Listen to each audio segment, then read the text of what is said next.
Boa tarde, meus amigos. Boa tarde, querida amiga Beth. Estamos recebendo a nossa amiga Beth. Ela vai fazer a mensagem de fortalecimento. Beth, seja bem-vinda. Antes de mais nada, a Casa Espírita de Amor e Caridade, ajudando a caminhada. Muito obrigado, amiga. E, por gentileza, qual o tema para hoje da mensagem de fortalecimento, por favor? Sim, boa tarde. Ética da Transformação. É o nome de um capítulo do livro da Hermance Dufour, Reforma Íntima Sem Martírio.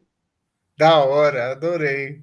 Então, por gentileza, querida amiga, é com você. Então, boa tarde, amigos queridos. É uma alegria estar aqui.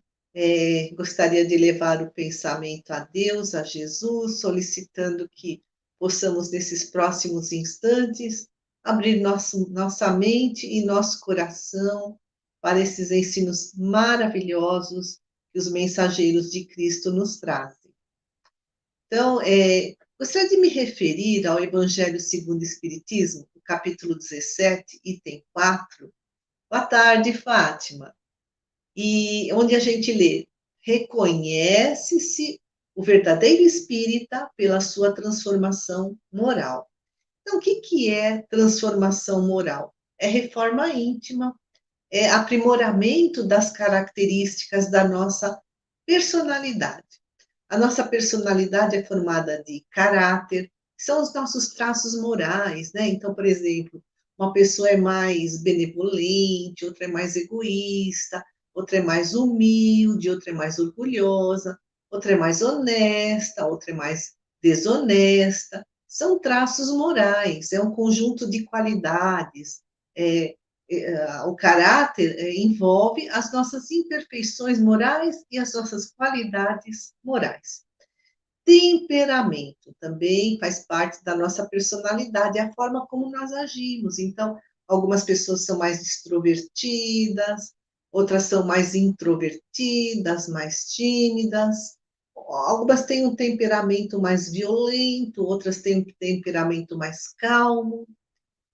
Outro componente da nossa personalidade são os valores, é aquilo que a gente gosta, as nossas preferências, o que é importante para nós, o que nós consideramos bom ou mal, certo ou errado, o que aquilo é aquilo que nós consideramos que deve ser feito.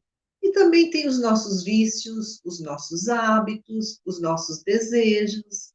Então, olha quanta coisa para a gente conhecer em nós, né? E melhorar. E a irmã Cidufo, ela diz, nessa saga, né, nessa jornada de mutação e crescimento, o maior obstáculo a transpor é o nosso interesse pessoal. Quando a gente pensa, né, só na gente, e ela explica que há muitas encarnações nós tivemos o hábito de atender os nossos desejos acima de qualquer coisa, né? Isso nos escravizou à matéria. Nós acabamos cristalizando a mente no personalismo. O personalismo é assim, né? Um defeito moral. Ah, eu em primeiro lugar, tudo para mim. E a psicologia explica o que é cristalizar a mente é manter a mente inalterada, estagnada. Então, pensamentos cristalizados são ideias engessadas, limitadas, sabe? Quando a gente não para raciocinar, ideias fixas, a gente não dá abertura a novas ideias, tudo isso daí é pensamento cristalizado. Por isso, nós precisamos fazer um esforço para nos reeducar, que é a libertação do orgulho que trazemos em nós, do egoísmo, que nos escraviza à matéria. E lá no Livro dos Espíritos, na questão 919, Santo Agostinho nos esclarece que o meio mais prático e eficaz de melhorarmos a nós mesmos é o conhecimento de si mesmo, é o autodescobrimento. Então, quais são nossos pontos fortes, nossos pontos fracos, quais são nossas virtudes, nossos defeitos. E aí a gente entra no tema desse capítulo da irmã Cidufu, está lá no Reforma Íntima Sem Martírio, né? Ela diz que esse autodescobrimento de quem somos, quais são nossas qualidades e nossas imperfeições, exige ética para não cairmos, diz ela, na atitude de devassar a subconsciência, explorar esse nosso íntimo, sem o propósito de mudança para melhor. Então, por exemplo, a gente descobre algumas falhas em nós, né? A gente começa a prestar atenção em nós mesmos, da forma como nos relacionamos com as outras pessoas, e a gente percebe, nossa, olha, nesse ponto eu ainda tenho algumas falhas, e aí a gente cai para a autodesvalorização, para a inércia, né? Ai, tá muito difícil mudar, deixa para a próxima encarnação. A gente cai no desânimo, na culpa, na autopunição. Ou então, se a gente ainda percebe que está um tanto quanto atrasado, né? Aí a gente cai no falso puritanismo. É o que Jesus falava em relação aos fariseus, que eles eram hipócritas.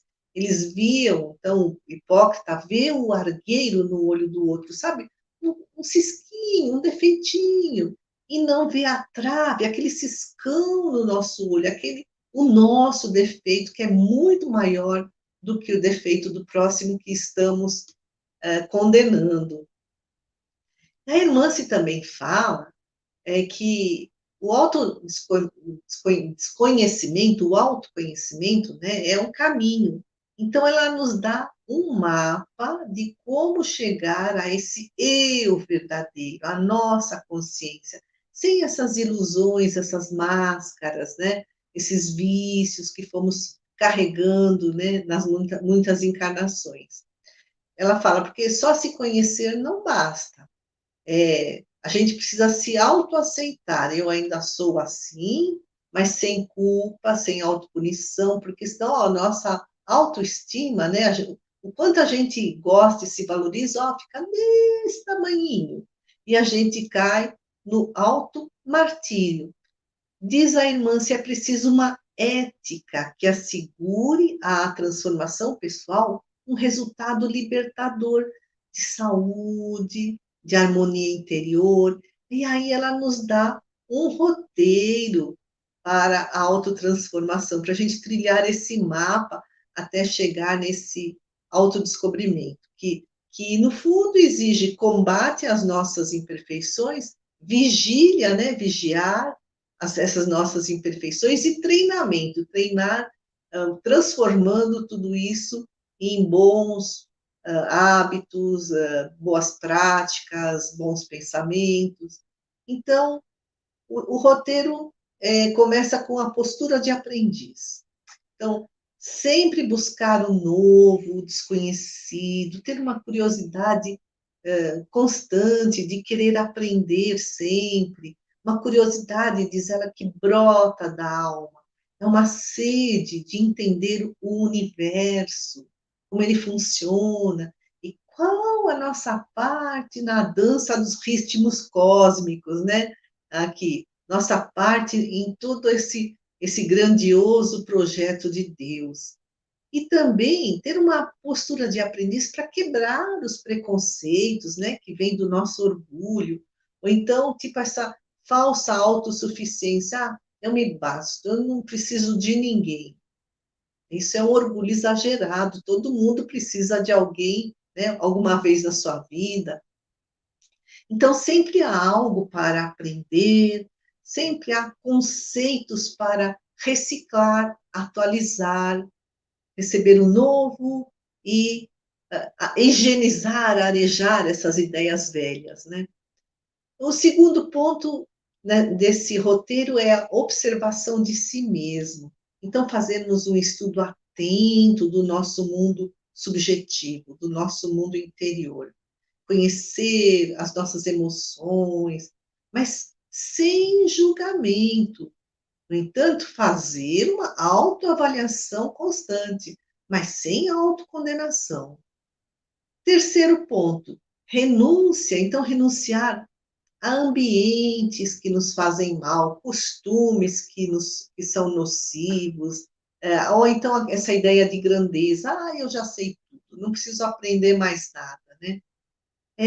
Outro ponto é a aceitação da sombra. As sombras são as nossas imperfeições morais, nossos vícios, paixão, que é tudo aquilo que é exagerado, né? Mas não fazer cobranças injustas, intermináveis, porque se a gente se cobra demais, a gente cobra demais do outro. A mudança para melhor, diz a irmã, não implica em destruir o que fomos, mas dar nova direção e maior aproveitamento a tudo que conquistamos, inclusive nossos erros, porque os erros também ensinam, desse jeito não deu certo, desse jeito eu não faço mais. Quinto ponto, o auto-perdão. Diz a irmã, a aceitação, a autoaceitação, para ser plena, precisa de auto-perdão. Para a gente não ficar estagnado, desanimado, para a gente sempre ter ânimo de recomeçar.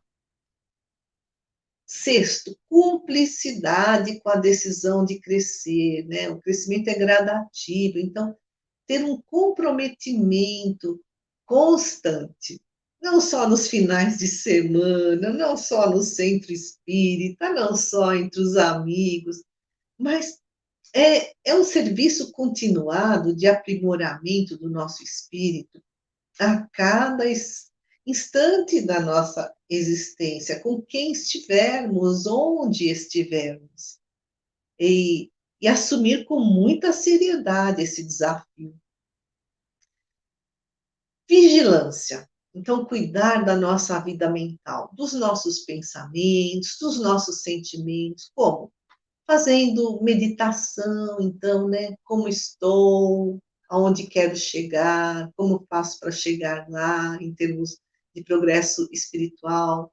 Boas leituras, conversas que nos acrescentam coisas positivas, diversões sadias, ações sociais que ajuda ao próximo, voluntariado. A irmã se fala, vigilância é a postura da mente aberta, ativa, sempre voltada a ideias enriquecedoras. Ideias enriquecedoras e ideais enriquecedores, metas, né? Que nos acrescentam. Oração. A oração é a terapia da mente. A oração nos ajuda a recolher correntes da energia superior. E com isso nós conseguimos despertar forças interiores, a coragem, a paciência, as nossas capacidades, potencialidades. Outro ponto é o trabalho. No Livro dos Espíritos, a gente lê que trabalho é toda ocupação útil. Então, o que significa? Significa dar utilidade a cada momento da nossa vida. Transformar tudo em algo útil, agradável, que ajuda a nós e ao outro.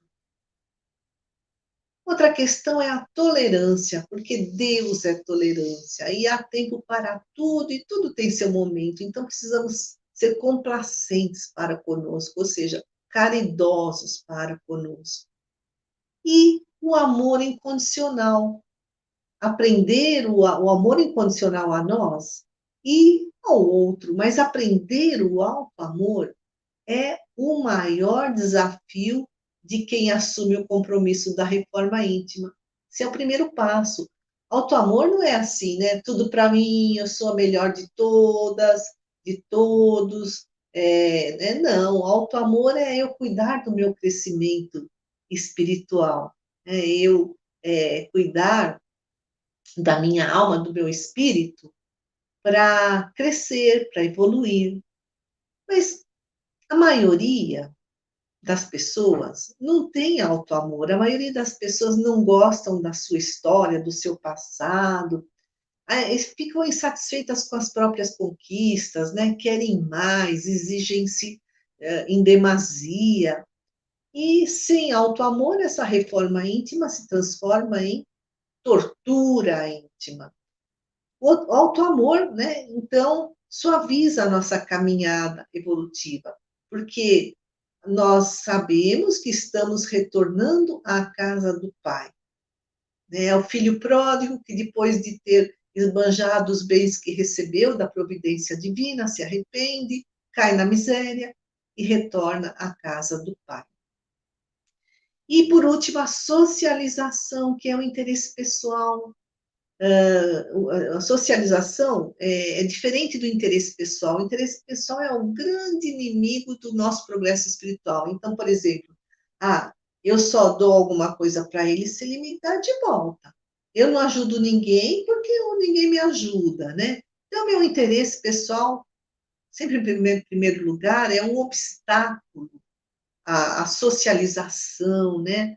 A cuidarmos uns dos outros, a fazer a caridade. Porque se nós convivermos bem conosco, nós vamos conviver bem com os outros. Então, conviver bem conosco, autoamarmos, para conviver bem com os outros, sermos caridosos com os outros. Então, é isso que é adotar, segundo a irmã Cidufo, uma ética de paz durante esse processo da nossa reforma íntima, para que a gente tenha bem-estar e para que a gente tenha motivação para não desistir nunca da nossa longa trajetória evolutiva, né? Então, a reforma íntima nos leva a maior integração em relação às leis de Deus. Eu conheço quais são as leis de Deus e faço o possível para praticá-las. E isso me leva à felicidade. Então, o caminho é disponibilidade para servir e aprender. Esse é o caminho da nossa reforma íntima. Ter essa curiosidade de aprendiz e disponibilidade para servir, servir porque autoamando-nos conseguiremos também amar o próximo. Isso vai nos levar para o caminho da autoiluminação. Amigos queridos, agradeço muito a atenção de todos, desejando um ótimo dia, um ótimo final de semana. Que Deus nos abençoe a todos, a cada lar, aos nossos familiares. E durante a nossa trajetória de espíritos encarnados aqui nesse planeta Terra, que possamos sempre desenvolver essa ética da transformação, essa ética da reforma íntima, sem transformá-la num auto-martírio. Obrigada, Senhor, por todos esses ensinamentos maravilhosos. Obrigada aos mentores queridos, aos instrutores da espiritualidade. Que assim seja. Graças a Deus e graças a Jesus. Muito obrigada.